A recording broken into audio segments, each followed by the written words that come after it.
今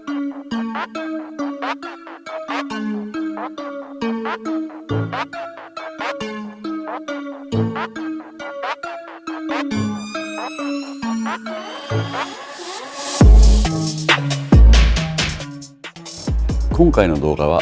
15年以上眠っていたトランザムを再生する1979年ポンティアクファイヤーバードトランザム、第3弾目になります。ずっと不動の状態からやってきました。そして全塗装が終わり、次にですね、今度はエンジンも一通り手を入れました。まだ中途半端といえば中途半端なんですけども、そこで今回は、ブレーキとエキゾーストマフラーですね。それでブレーキは前回ブレーキブースターを最初に交換したところから始まりました。そしてマスターシリンダーを交換します。次にマスターシリンダーと同時に、プロポーショニングバルブ、これは前と後ろのブレーキの力を分配するものですね。これの交換とそのライン、ブレーキキャリパーも交換です。ブレーキキャリパーとラインを交換するんですけども、さすがにずっと動かずに15年以上放置されていたので、ブレーキラインとブレーキホースがもう固着しちゃって取れないんですね。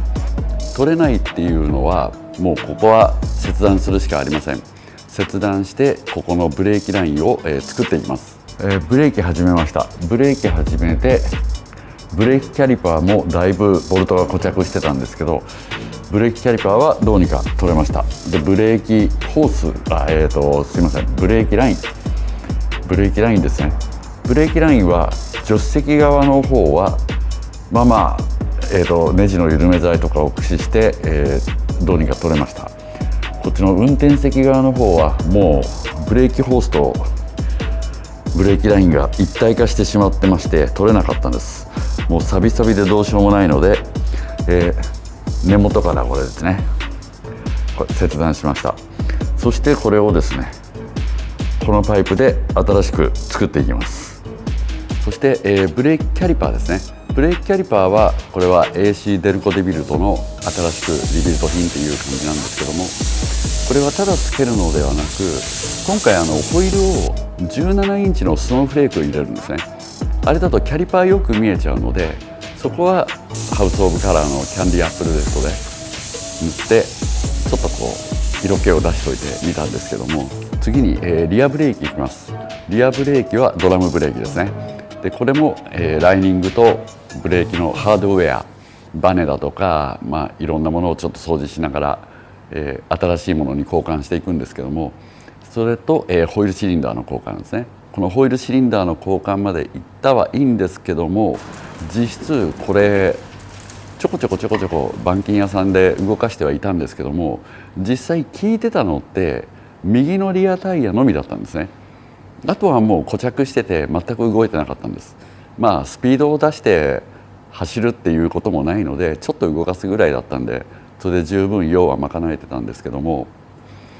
確かにちょっと乗った時にすぐキャッとこうリアブレーキの1本だけがロックするんですね。おかしいなとは思ってたんですけど、結局それ一輪だけだったんですね。ブレーキがちゃんと効いてたのは。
とりあえずは、ブレーキブースター、マスターシリンダーでブレーキライン一部でブレーキホースでキャンディーレッドに塗ったブレーキキャリパーでブレーキパッドの交換、あとハブベアリング、ハブシールの交換、だいたいフロント周りはここまで終わりましたけど、まだ実際終わりじゃないです。この後に、ちょっと車高調整なのでもう一回足回りばらします。その前に今度はリアですね、リアがですね、もうデフの上に通っているブレーキラインがもう壊滅的なので、そこのところはもう交換しちゃいますので、そして次リアブレーキですね。これブレーキのドラムのホイールシリンダーの交換いきます。あとはハードウェアを見てブレーキホース、デフの上を通っているブレーキライン、これももう壊滅的なので、ここら辺を交換していきたいと思います。そうですね、ブレーキラインを交換するときにちょっとトラブルも出ました。そして、アクセルの上のブレーキラインですね。今度は前から来たブレーキラインから、ブレーキホースになり、ブレーキホースからデフで左右に振り分けるところ、それで左右に振り分けてるラインももうズクズクになってたので、これも、全部これ結構アメリカで普通に売ってるものなので、それもちょっと僕は自分ので使おうかと思って在庫してたのがあったんで、それを使いました。ここら辺はもうすごく安心だと思いますね。そして、次エキゾーストです。これオールズ403のエンジンで一種独特の音がするんですね。どういう音かっていうとですね、ちょっとこうジュルジュルジュルジュルっていう湿っぽい V8 サウンドで、そこにドンドンドンドンっていう重低音が混じるっていうような、すごく僕が好きな排気音なんですけども、まずこれフッカーのヘダースが入ってます。フッカーのヘダースって言っても、そんなにハイパフォーマンスなものではないのでいいんですけども、本当にいい音を出すようであれば、エキゾーストマニフォールドはノーマルのやつが一番いいんですね。それで昔の仕様っていうのはだいたいそこから60パイのストレートで左右に振り分けて、で、グラスパックマフラー、俗に言うチェリーボムって言われてるような、こういう向こう側がこうやって見えちゃうようなやつなんですけど、その赤いマフラーをつけて、デフ下を通して最後4本出しみたいなスタイルだったんですけど、今回はですねかなり狙ってるところがあります。僕はこのオールズ403のエンジンにはものすごいこだわりを持ってまして、特にこの79年のトランザムとオールズ403の組み合わせ、これに関しては、もうすごい大好きな車なんで、ちょっと熱量がある程度ガッとこう上がってはいるんですけども、またこうチューンドシェビーをいじってるのもすごく緊張感があって面白いんですけど、ノーマルを最高のコンディションまで持っていくっていう、その段階を踏んでいくのがすごく面白いんです。今回はちゃんと大人ですから触媒を入れます。で触媒を入れて、なおかつ向こう側が見えるグラスパックマフラーではなく、チェリーボムのターボマフラー使います。でターボマフラーなんで結構な配圧かかってくれるので、消音とあとサウンドもちゃんとしっかり出しますし、あとはやっぱりこの車の魅力って2000回転足らずで出す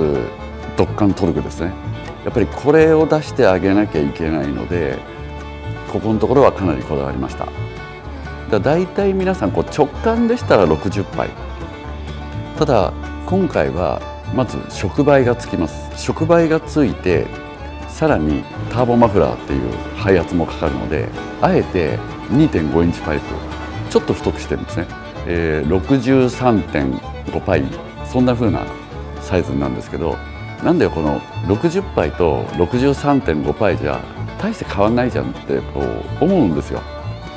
そういうふうに言う方もいるんですけど、実際はこの 3.5 パイっていうのがどのぐらいの違いかっていうと、こう直径じゃないんですよね。円周で考えるとかなり太さが変わるんですね。結局はその抵抗がある分だけ中間パイプを太くしてあげる。あとはペラッペラの、パイプなんか使ってますとすぐ音割れしますから、そこはもうやっぱりアメリカンスチールを使ってがっつり肉厚のパイプを使うわけですね。あとは、こだわりはエキゾーストビルダーさんではもう当然の世界なんですけど、僕はマフラー屋さんじゃないんでそこまでの追求ってできないんですけど、カーブするところは曲がりパイプを使ってあげる。例えばストレートパイプを切ってカクッカクってやっちゃいますと、それだけでなんか変な音するんですよね。それをもっと細かく切ってエビの背中みたいにエビカンみたいにやる分にはすごくそれはいいんですけども、ただいきなりね、極端な話45度バーンって切りました、それで90度作りましたみたいな感じではちょっとアウトかなって思うんですね。ですからそこは手間も材料もかかりますが、曲がりパイプを使ってちゃんと1回寄せて、そして末広がりに持っていく。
だいたい今までの動画を、このトランザムに関しての今までの動画ですね、それを振り返ってみますと、僕が何を狙ってるかっていうと、昔30年ぐらい前にマッスルカーのカークラブの会長さんが言ってたんですね。僕もその時はもう本当に若かったです。25とかそんなもんだったんですけど、アメ車は音とトルクだよって言われたんですね。ああ、なるほど、そうだね。そんな感じでずっとそれ頭の中あるんです。あとはエキゾーストの先生からちゃんとこうしなさい、ああしなさい、その教えもしっかりちょっと守って、あくまでも僕はスタンダードでやっていきたいなと思ってるんですね。下手なアレンジを加える、自分でマジカルエキゾーストとかって言ってちょっと痛いこと言っていろんなギミックを使ったりとかもしますけど、それはそれでそういうやり方もありだぞっていうのも教えていただいたことだったので守ってます。そしてちょっと本題からずれてしまったんですけど、この79年のトランザムの動画を最初の1番目から見ますと、まずは、ディストリビューターを加工してます。これは振角幅をちゃんとアイドリングでは何度、これ言わないですよ。アイドリングでは何度、そしてドーンと踏んだ時の加速中には大体何度で、最大振角で何度になるっていうのが僕の中でこのエンジンに対しては持ってるんですね。ですからそこのところはまずデスビから始まってるんです。そしてエキゾーストですね。でエキゾーストも触媒を入れるんであれば 2.5 インチパイプ 63.5 パイですね。それで持っていく。そして曲がったところ、曲がりパイプを使って適度な配圧もかける。でそこがありまして、あとはキャブレターですね。キャブレターだけぶっちゃけ言っちゃいますと、アイドリングの空燃費で言いますと、アイドリングでだいたい13.9 から14弱って感じなんですね。そのぐらいでアイドリングさせる。そしてじわーっとこうフルで踏んでった時、ドーンと踏んだ時っていうのは、まあ、当然加速ポンプからも燃料入りますから、その時には一瞬 11.8 ぐらいからぶわーっと立ち上げて、最後上の方は 12.7 ぐらいで高回転回していくっていう。で一番トルクが必要なところで一番ちょっと燃料を入れてあげる。でなおかつマフラーからは一切黒煙出さない、そういうようなイメージっていうのがもう最初にこう作ってあったんですね。で出口はですね、このオーナーがずっと昔ですね、まあ本当に40年憧れたお車だっていうことだったんで、やっぱり昔見ていたスタイルが、まあ、今回これ90パイ、厳密に言うと 88.9 パイっていうステンレスのマフラーなんですけど、それを昔はもうナンバーギッチギチに寄せた2本出し100パイとか流行ったんですけど、ちょっと離して、まあ、88.9 パイ、そして出面の方はもう本当につらつらではなく、まあこのオーナーも若かったらもうちょっとドーンと出しちゃってたと思うんですけど、上品かつワイルドにこうなんかかっこよく、で角度もちょっとつけて、まあイメージ的にはちょっとデトマソ・パンテーラみたいなあんなような感じでこう上に跳ね上げるんではなく、車体に沿って角度をつけて上げていく、まあそんな感じでこうしたらかっこいいんじゃないかなってやってみました。で液状化の前にですね、燃料タンク変えてます。もう燃料タンクも中腐ってて燃料系動かなかったんですね。もう燃料のセンダーユニット完全ダメになってましたんで、これを交換ですね。まあ燃料タンクとセンダーユニットを交換して、それに付随するラインとかも交換しまして、まあここには全部きれいな状態でセットアップしてあります。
まあこの1979年の6.6 リッターのトランザムに求めるもの、もうオーナーはお任せっては言ってくれてるんですけども、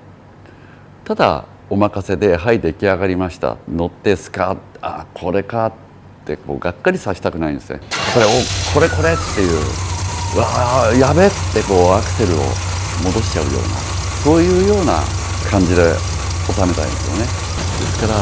本当にセッティングを詰めていきますと、ちょっとこれ3回ぐらいやってったんですけど、最初にこうドコドコドコドコって音が出てくるんです。こう面白いもんで、オールズ403はずっとこうやってて、本当それあるんですね。でもうちょっとアイドルミクスチャーで濃くしてあげますと、あんまり濃くしちゃうとダメなんですけど、ちゃんと許容範囲の中でね、気持ち濃くしていきますと、ドコドコドコドコっていう音からだんだんジュルジュルジュルジュルになってくるんです。このなんともこう湿った音がですね出てくるわけです。でただジュルジュル言ってるだけの大津じゃ俗に言う直感スペシャルと一緒なんです。直感スペシャルじゃなく、ちゃんとしっかりトルクが出るぞアメリカン V8 だぞみたいなところを出すには、そこからさらに添加時期を詰めていきます。で添加時期を詰めつつアイドルミクスチャーもいじっていく。そしてここっていう決まるところが必ずあるんですね。でそこのところに来ますと、ジュルジュルジュルからドロドロドロドロっていう低い音が出てきて、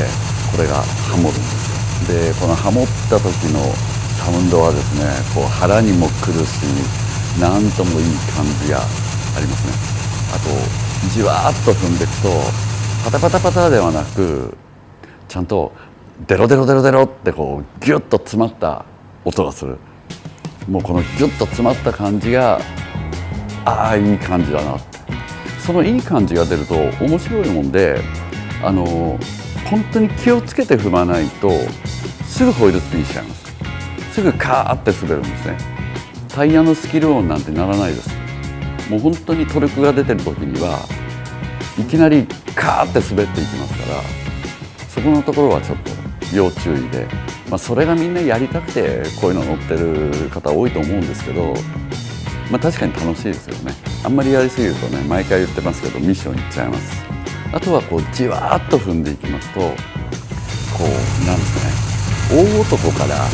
う背中をギューッと足で押されてるみたいな、やっぱそういう加速、重い加速っていうんですかね、これをオーナーには味わってほしいなって思ってますね。僕はもう何回もこういうの味わってるんで、もうその楽しさ十分知ってます。実際にこのセカンドの 6.6 リッター、本当に欲しいなって思ってる方多いと思います。あと真剣に購入を考えてる方もいらっしゃると思います。ただし僕はショップじゃないので売ってるわけじゃないです。よそのお店さんでいいお車購入していただければいいんですけど、ただやっぱりその持ってるイメージですよね。そこのところはやっぱり僕の中でトランザムっていう車はどうしてもね、皆さん映画でいうと、トランザム7000、スモーキー&ザ・バンデットから入ってる方多いと思うんですけど、僕も映画はすごい大好きで、もう何回も